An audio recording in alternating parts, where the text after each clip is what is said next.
Herbert বইটি নবারুণ ভট্টাচার্যের একটি বিখ্যাত বই। বইটি 3টি পুরস্কার জিতে নিয়েছে। কাহিনীর দিক থেকে বিচার করলে কাহিনী সামান্যই। ললিত কুমার ও শোভারানীর কোল উজ্জ্বল করে 1949 সালে জন্ম হয় হারবার্ট সরকারের। যুদ্ধের সময় উপার্জিত অর্থ দিয়ে ফিল্ম কোম্পানিতে ঢুকেছিলেন ললিত কুমার। বাবা ভেবেছিলেন ছেলের চেহারায় হাওয়ার্ড লেসলি মার্কা সাহেবী ভাব আছে, তাই নাম রেখেছিলেন হারবার্ট।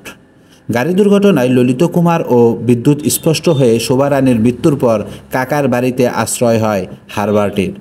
অবশ্য কাকার বাড়ি বলার চাইতে বেহাত হওয়া নিজের বাড়ি বলা শ্রেয়। কাকা গিরিশ কুমার এর নিষিদ্ধ পল্লীতে যাওয়ার অভ্যাস প্যারালাইসিস রোগ তৈরি করে শরীরে। কাকাতো ভাই ধর্মলাল ও কৃষ্ণলালের সাথেই বড় হয়ে ওঠে হারবার্ট। পড়ালেখা বেশিদূর করতে পারেনি। পড়ার যে ছেলেপেলে ছিল সেই পাড়ার ছেলেদের সাথে আড্ডা দিয়ে সময় কাটে তার। সে মৃতদের সাথে যোগাযোগ করবার কথা বলে সাধারণ মানুষের সাথে প্রতারণা করে। এখানেই আর কি একটা মূল রহস্য। তার জীবন জোচ্চুরি যৌবনের গল্প থেকে উকি দেয় নকশাল আন্দোলন। লেখক হারবার্টের বিশ্বাস জীবন ও পরিণতির সাথে নকশাল আন্দোলন আর সমাজতান্ত্রিক বিপ্লবের উত্থান ও পতনের একটা সমান্তরাল গল্প লেখক এখানে তৈরি করেছেন। হারবার্ট এর গল্প কলকাতার এক যৌথ পরিবারের ছেলে হারবার্ট সরকারকে নিয়ে। হারবার্টকে সিনেমায় রূপ দিয়েছে পশ্চিমবঙ্গের পরিচালক সুমন মুখোপাধ্যায়। 2005 সালে মুক্তি পায় সেই মুভি হারবার্ট। প্রোটাগনিস্ট হারবার্টের চরিত্রকে জীবন্ত করেছে শুভাশিস মুখার্জি। সিনেমায় আরও ছিলেন সব্যসাচী চক্রবর্তী, ব্রাত্য বসু ও নীল মুখার্জি প্রমুখ। হারবার্টের বয়স যখন বছর 4, পিতৃহীন হারবার্টকে মাতৃহীন করার ভূমিকাটা পালন করে বাড়ির ছাদের বৈদ্যুতিক লাইন। কিছুক্ষণ আগে যেটা আমরা বললাম, ভেজা কাপড় মেলতে গিয়ে তড়িতের তীব্র ছোবলে হারবার্টকে পুরোপুরি নিঃসঙ্গ করে মাও চলে যায়। খোলা ছাদে মায়ের মৃতদেহের পাশে বসে উন্মুক্ত আকাশে উঠতে থাকা পেটকোটটির অর্থাৎ যে পেটিকোট ছিল সে পেটকোটটির দিকে অপলোক তাকিয়ে থাকে ছোট্ট হারবার্ট। তার জীবনও ততক্ষণে বলগাহীন ঘুরি হয়ে গেছে। বাড়ির বৃদ্ধা জেঠিমা ছাড়া সকলের কাছেই অবহেলার পাত্র ছিল যেন সে। তবে পাড়ার ছেলে ছোকরারা হারবার্টকে পছন্দ করে। 70 দশকের কাকাতো ভাই কৃষ্ণলালের ছেলে বিনু আশুতোষ কলেজে জিওলজিতে অনার্স পড়ত। তখন নকশাল আন্দোলনের যুগ, সেই জোয়ারে সামিল হয়েছিল বিনু। এক রাতে দেওয়ালে মাও সেতুং এর গ্রাফিতি আঁকার সময় ফুটপাতের উল্টো দিক থেকে আসা পুলিশের গুলি লাগে বিনুর। হাসপাতালে ভর্তি করা হয় বিনুকে। সেখানেই মারা যায় বিনু।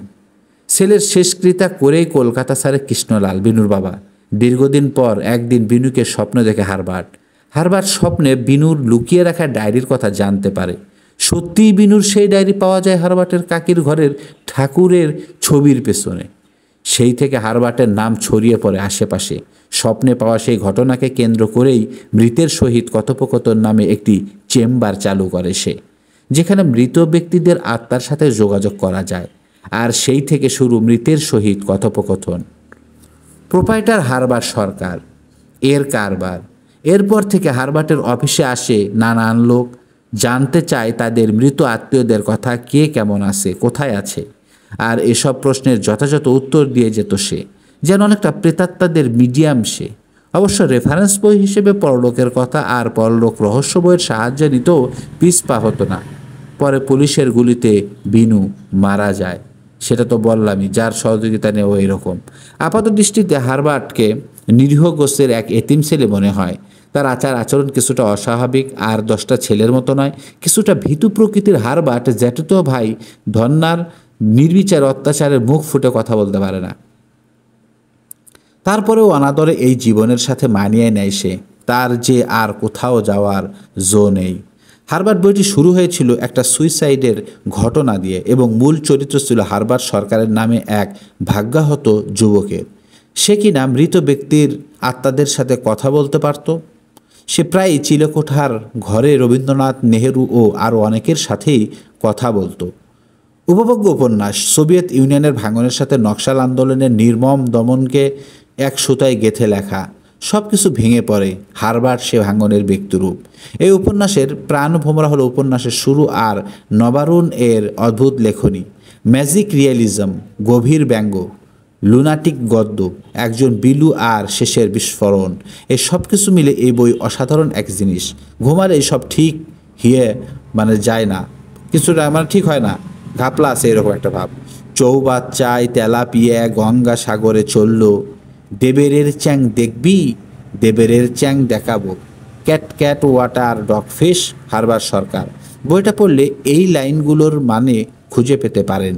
কবজিতে ব্লেড টানার আগে এই লাইনগুলো চাপা রাগে ভরা একটা হুমকি।